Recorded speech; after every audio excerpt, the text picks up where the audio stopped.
Okay, so now that we've covered all the compound movements, let's move on to the isolation exercises. So I know I said that these are not as important as the compound movements, but I do think they are still very, very important for building a balanced physique and maximizing your strength and size gains.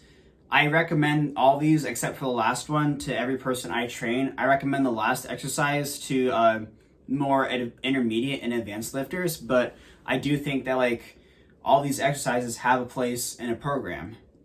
So the first isolation movement that I want to talk about is going to be side lateral raises. So essentially, you're raising weight up from the side of your body with your shoulder joint. So you're isolating your deltoid.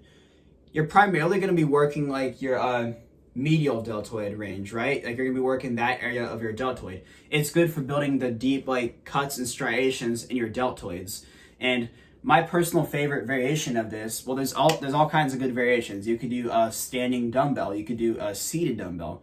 You could do it with both arms at the same time. You could do it with one arm at one time. You could also change the tempo you do with. You could go heavier, use some momentum. You could also do more strict reps. You could do it with cables. There's all kinds of ways you can experiment with this exercise with different weights you're using and tempos, but I find that you kind of mixing all this up is a good way. My personal favorite variation of this exercise is to do it with dumbbell standing. I just think it looks cool, to be honest, but it's just also the one I first started doing, but it's my personal favorite. But yeah, definitely have some sort of side lateral raise in your program because you're going to be really developing your shoulder and building that capped look that builds the 3D deltoids. And especially from the front, when you look at someone, if they have a developed shoulder that has the cannonball round look, the side lateral raises work that mid part of the deltoid that give that look. So definitely do side lateral raises. They're also good for your shoulder health too. Have these in your program. The next isolation exercise that I want to talk about is going to be curls. So essentially your stereotypical curls. And what these work is it works your biceps. So different variations of curls work different heads of your bicep. Some work the long head more, some work the short head more. Some work your brachialis. But I think that these are great for building your biceps. Now you're going to find often two schools of thought when it comes to curls. On one hand, you have people that say avoid them. Oh, you don't need to do curls. You're working them enough with your rows and your pull-ups. You don't need to isolate your biceps. And the other school of thought is the gym bros. Guys that just do a bunch of curls and benching. They don't work anything else. And they often don't get very good gains. So the thing is that there's a problem with both these schools of thoughts, right? Because the problem with the first one is that you should be doing curls to build your biceps. And I'm an example of this. I always did curls, but I also neglected them too. And as a result, I have a torso dominant physique. I have a much more developed chest and back than my shoulders and arms. I do think it is genetic too, but I don't think I have the best genetics for biceps, but at the same time, if I had really been focusing on building my biceps with the same energy I did with chest and back, I would have bigger arms. And I think that curls are excellent for isolating your biceps. My personal favorite is going to be dumbbell curls with your wrists supinated, or you're rotating them inwards. When I say supinated, I mean that your wrist is inwards to your body. And I think those are good for working your entire bicep. And I also do different kinds of variations to work different heads of my bicep more than the others. I also like hammer curls. That works your brachialis and your forearms a bit more, but I do think that it's another great one I do recommend. You can do curls with dumbbells, barbells, cables, bands. You can experiment. My personal favorite is dumbbell curls. But yeah, guys, do your curls for the girls and get some jacked arms. The next exercise that I want to go over is going to be rear delt flies. So another isolation movement again, but it primarily works your rear delts, which is the rear. It's the back part of your deltoid. So my favorite variation of a rear delt fly, I like doing it with a machine. You can do these with a machine. You can do them with dumbbells. It's basically like a fly where you're pulling with your rear delts, using your rear delt to pull the weight back. You can do it with cables. You can do it with a machine. You can do it with a dumbbell. My favorite variation is with a machine, but I've been limited a lot this past year with like my exercise equipment because of like gyms being shut down with COVID. So I've just stuck with dumbbells, and I've had great rear delt development because I've really focused on it. But yeah, again, like don't neglect these like I did, and definitely make these a staple exercise in your program. The reason why I need to work your rear delts is because it is what creates that capped look in the shoulder again, especially from the side. When you look at someone from the side, when they have that like rear delt look, like they have more developed rear delts, they're gonna have the more round look to their deltoids. And even from the front, having developed rear delts builds that like round look all around. With me, I store a lot of fat in my rear delts, so it's already a struggle, but I also neglected these too. And as a result, my shoulders are not as developed as the rest of my body. But having developed rear delts is important from the front too, because it's what creates that capped look in the shoulders all around. And especially from the side, when someone like turns to the side, when it's capped, it creates that like round cap look all around. Overall, rear delts are very important for creating the 3D deltoid look. On top of that, it's also very, very important for your shoulder health. Most people have, like I've talked about in this video, they have an underdeveloped posterior chain when compared to the rest of their body, especially rear delts. People often do a lot of bench presses, like front lateral raises, incline presses, but they neglect the rear delts. As a result, they develop bad posture where they tend to hunch over. When they work rear delts, they develop that good posture. And it also prevents your injuries with like bench press and other pushing movements.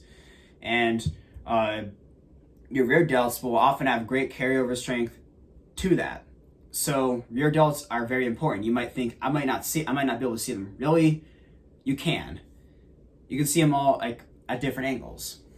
And again, on top of that, it's what maintains good shoulder health, and it can really be a limiting factor in building your strength in different exercises if it's not developed good. All right, the next exercise that I want to talk about is going to be tricep pushdowns, where essentially it's an isolation exercise where you're isolating your tricep and you're pushing a weight down. So you can do like different kinds of grips. You can do it with a rope. You can do it with a straight bar. All work different heads of your triceps. Now, the reason why, again, you want to do these is because your tricep is a part of your arm. It actually takes up 2/3 of your arm. It takes up a larger portion of your arm than your bicep. It's what creates your the overall look of bigger arms. And it's also great for increasing your strength in your overhead press and your bench press. So definitely do tricep isolation exercises. I think pushdowns are great with like cables and machines because it's very easy to push yourself with these, right? And it's easy to do drop sets, and you can put these at the end of your workout to do burnouts. It's easier to do it's like probably one of the easiest exercises to do a drop set with, because instead of like throwing a bunch of like 45-pound plates off the bar, taking them off, like clips on and off, just taking the plates off. Let's say you're doing an exercise. You're like, okay, I'm gonna do 10 reps with 60 pounds, okay? You do 10 reps. All right, so let's go down to 40 pounds. So instead of like having to like pull a bunch of plates off, you just gotta take the pin out of the weights, put it to 40 pounds, do more reps. It's very, very easy to do drop sets with this exercise because you're not taking a bunch of like plates off the bar or whatever. You're just moving a pin down like certain weights. I think these are easy to do burnouts with and really push yourself. Like once you run out of energy doing it with strict form, you can easily bust out a few more reps, like cheating a bit. These are great for building your triceps and overall getting some bigger arms. Now the last exercise, or as I've been kind of saying, like a bonus exercise. So what this exercise is going to be shrugs. So you're isolating your traps, you're working your upper back and isolating your traps. So The reason I recommend this is because this is what really gives that look of someone being like bigger from the front, and especially from the side too. It's what makes your neck look wider and makes your shoulders look more broad and your overall like back look very developed. Traps, shrugs are very great for working your traps, and I do different variations of this. I'll do it with a dumbbell. I'll do it with like a hex bar. Different kinds of grips are good. Dumbbells are good too. Barbells, all that stuff. See which one you like the most, but definitely have some sort of shrug in your program. And I think, if you're a beginner, you don't really need to be focusing on these quite yet. If you want to, you can do them, but I think if you're an intermediate lifter or advanced, you should absolutely have some variation of shrugs in your program for working your traps. And overall, it's what gives you that bigger, thicker look. So definitely do not neglect your shrugs. And also with shrugs, I want to note this. People call them shoulder shrugs. Like, oh, look at me. I'm doing my shrugs. I'm working my shoulders. I'm like, no, you're working your traps. Sure, your shoulders like helping, like supporting when you're holding the weight, but you're working your traps. You're not working your shoulders by doing shrugs. Like, people, they're funny sometimes. All right, guys. Those are the best 12 exercises for putting on overall strength and size. And I think that, you should absolutely have these in your program. And if you just choose to miss out on one of these exercises, like you choose not to do one of them, you're missing out on gains. I'm just going to say it as it is. These are absolutely the best exercises, and these are what your workout programs should be primarily focused on. So one thing you might have noticed is that I did not put any ab training or ab work in there. That is because seeing your abs and obliques comes much more down to your body fat percentage. Now, the body fat percentage where you see abs, it's going to depend on your genetics. It's going to vary on the individual. Two people at the same body fat percentage will have different definitions of their abs because some person might store more fat like in their abs, some might store more of it in their back or something. Me, myself, I hardly store any in my abs. Even when I was obese a few years ago, I still had like a faint outline of my abs. And when I get lean, I have like veins in my abs, even though like I'm not like actually shredded. It just really depends on your genetics. But I think for ab work, I recommend just doing like whatever you kind of like doing, like once or twice a week after like your leg training. I just do some leg raises and some stomach vacuums, some side leg raises too, or just whatever the hell I want, honestly. But I just get a little ab pump. But that's what I really recommend, guys. Yeah, everybody. That's all we have to say today. Do these exercises or else you're choosing to miss out on some gains. And I absolutely recommend all of them. I do think that the first 7 compound movements are a bit more important than the isolation exercises, but I do recommend all of them. I think they're all good for developing your physique in a balanced and healthy way, for maintaining the best possible health of your body and most applicable strength in the real world. But yeah, everybody, please share, and subscribe. Share it to someone who's new to the gym and does not know what to do. And maybe show it to someone who just goes to the gym and they don't know what the hell they're doing. Maybe this will help them out, guys. Whatever the situation is, please share, and subscribe, and I'll see y'all in the next video.